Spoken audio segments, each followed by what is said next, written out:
অন্তর্বর্তী সরকার শুরুতেই ঘোষণা দিয়েছিল শক্তিশালী একটা পুঁজিবাজার করবে। শুধুমাত্র অন্তর্বর্তী সরকার না, এ পর্যন্ত যতগুলো সরকার আসছে সবগুলো সরকারের আপনি নির্বাচনী ইশতেহার দেখেন, নির্বাচনী ইশতেহার খুব পরিষ্কারভাবে পুঁজিবাজারে ভালো উন্নয়ন করবে, পুঁজিবাজার কি করবে সুনির্দিষ্টভাবে বলা ছিল। এটা 2010 সাল যদি বলেন, বাংলাদেশের পুঁজিবাজার একটা ডিজাস্টার হয়েছিল 1996 সালে, এরপরে 10-11 সালে।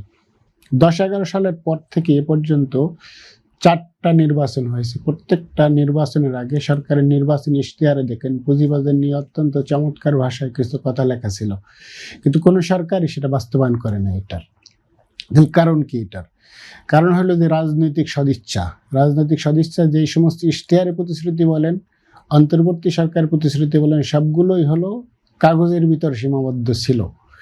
তো পুঁজিবাজারে আজকের যে সমস্যাটা, এটা কিন্তু খুব নতুন না। পুঁজিবাজারের সমস্যাটা পুরনো এবং চিহ্নিত। 2টা মোটা দাগে যদি আপনি সমস্যা বলেন, যে এই পুঁজিবাজারের চাহিদার দিক থেকে সমস্যা হলো এই পুঁজিবাজারের প্রতি মানুষের বিনিয়োগকারীদের আস্থা নেই। সরবরাহের দিক থেকে সমস্যা হলো এই পুঁজিবাজারে ভালো কোম্পানির শেয়ার নেই। যে কয়টা কোম্পানির শেয়ার আছে খুব বেশি হাতে গোনা শেয়ার আছে। এই সমস্যা এসে রাজনৈতিক দলগুলো কিংবা সরকার কি করতে পারত? এক্সট্রিম মশার কয়েল প্ল্যান্ট ফাইবার দিয়ে তৈরি, তাই সহজে ভাঙে না, সুগন্ধিযুক্ত ও নিরবিচ্ছিন্নভাবে জ্বলে। ডেঙ্গু, চিকুনগুনিয়া বাহি সহ যে কোনো মশার বিরুদ্ধে দেয় এক্সট্রিম সুরক্ষা।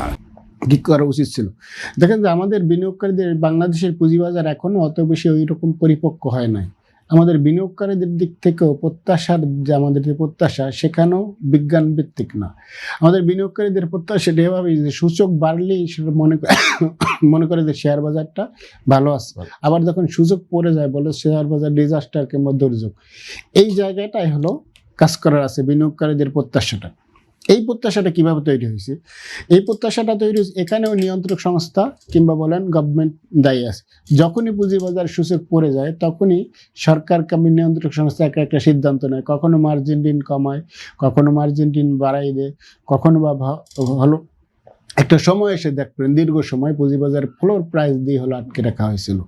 যখন এই কারণে বিনিয়োগকারীদের একটা অবৈজ্ঞানিক একটা প্রত্যাশা বিনিয়োগকারীদের তৈরি হয়েছে। এইটা হলো যে বিনিয়োগকারীদের প্রত্যাশার দিক থেকে। আর এই কারণেই হলো আর আস্থা সংকট যেটা বলবেন, পুঁজিবাজার 96 ডিজাস্টার বলেন এবং 2010 ডিজাস্টার বলেন, 2010 ডিজাস্টারটায় পরিষ্কার করে দেয়া আছে যে এইভাবে খন্দকার ইব্রাহিম খালেদের যে রিপোর্ট হয়েছে যে এইভাবে বাজার ক্ষতিগ্রস্ত হয়েছে, এরা এই বাজার থেকে সুবিধা নিয়েছে। কিন্তু ওই ডিজাস্টারে যাদের নাম বলা হয়েছিল তাদের পরিষ্কার তাদের বিচার হয় না। এরকম যেহেতু বিনিয়োগকারীদের এই আস্থা সংকট ফেরানোর জন্য বিনিয়োগকারীদেরকে একটা নিশ্চয়তা দিতে হবে যে কারসাজির মাধ্যমে কেউ আপনার টাকা হাতায় নিলে তার বিচার হবে। এইটা যদি নিশ্চিত করতে পারেন কিন্তু এখানে তো দেখছি আমরা অনেক বড় বড় জরিমানা করেছে বিগত বা বর্তমান কমিশন, এই জাতীয় যারা অনিয়মের সঙ্গে জড়িত ছিল এরকম অভিযোগ, তাদেরকে বড় বড় জরিমানা করেছে, অর্থাৎ শাস্তি দিয়েছে। আপনার কাছে কি মনে হয়? আমি এটা আসতেছিলাম এটা পরে এটার এই হলো যে এইরকম বিচার নিশ্চয়তা দেয়া যায় নাই। 2 নম্বর হলো যে জিনিস হলো যে সরবরাহের সংকট। এই বাজারে ভালো কোনো কোম্পানির শেয়ার খুব বেশি আসা যায় না। 2010 সালের পরে আমি একদিন নাম বলি, একটা গ্রামীণ ফোনের পরে এই বাজারে খুব বেশি ভালো কোম্পানি শেয়ার আসে নাই। গ্রামীণ ফোন একটা বড় কোম্পানি আসছিল, সেখানে বেশ কিছু বিনিয়োগকারী নিয়ে আসছে। এরপরে যেটা বললেন যে আস্থার জরিমানার কথা, আমরা দেখছি যে জরিমানাগুলো হয়েছে আমাদের কাছে মনে হয়েছে এটা একটা মিডিয়া কভারেজ পাওয়ার জন্য। এটা অনেক বেশি একটা কোম্পানিকে জরিমানা করা হয়েছে এবং কোনো কোম্পানিকে ছাড় দেওয়া হয়েছে। এবং আপনি দেখবেন জরিমানাগুলোর ওই যে রিপোর্টগুলো যে আইনে অভিযুক্ত হয়েছে ওই আইনে আবার জরিমানা করা নাই, আবার আইনের অন্য ধারায় নিয়ে আবার জরিমানা করা হয়েছে। এটার তার মানে যে জরিমানা করা হয়েছে আপনি সেইটা একটা কোম্পানি ইস্যুতে 465 কোটি টাকার মতো, এটার 1 টাকা ওই পর্যন্ত আদায় হয় নাই।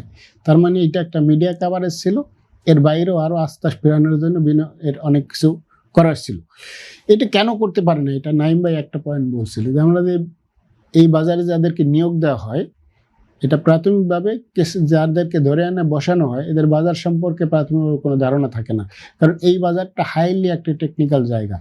এই বাজারকে এমনভাবে নিয়োগ দিতে হবে যে নিয়োগ দিতে সেখানে প্রথমত সেখানে হলো রাজনৈতিক আনুগত্যকে বিবেচনায় নেওয়া যাবে না, যে কে আমার লোক কে আমার লোক না, এই দলীয় বিবেচনার উদ্দেশ্যে বাজারের সম্পর্কে পরিপক্ক ধারণা আছে তাদেরকে নিয়োগ দিতে হবে। তাহলে এই 1-1.5 বছর বাজার বুঝতে সময় লাগে, এই বাজার বুঝতে এই সময়টা লাগে না।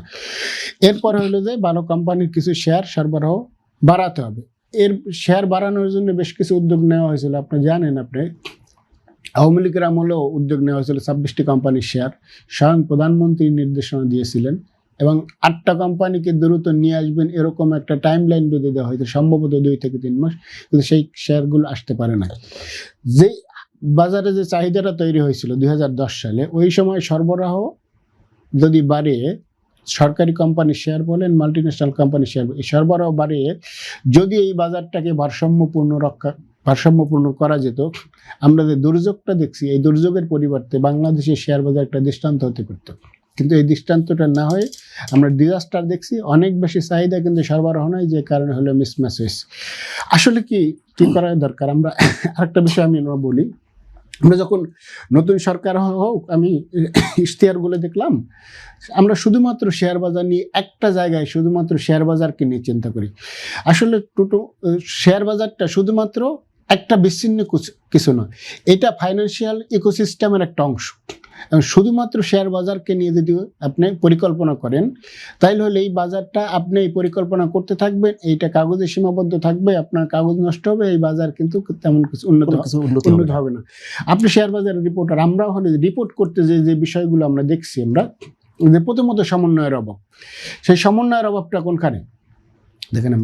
আপনি 2020 সালে আপনি দেখবেন যে বাংলাদেশ ব্যাংক 36টা অডিট কোম্পানিকে নিষিদ্ধ করলো, যে এই অডিট কোম্পানিগুলো ব্যাংক এবং এনবিএফআই রিপোর্ট করতে পারবে না, কারণ তাদের অডিটে জালিয়াতি আছে। এই নিষিদ্ধ করলো 36।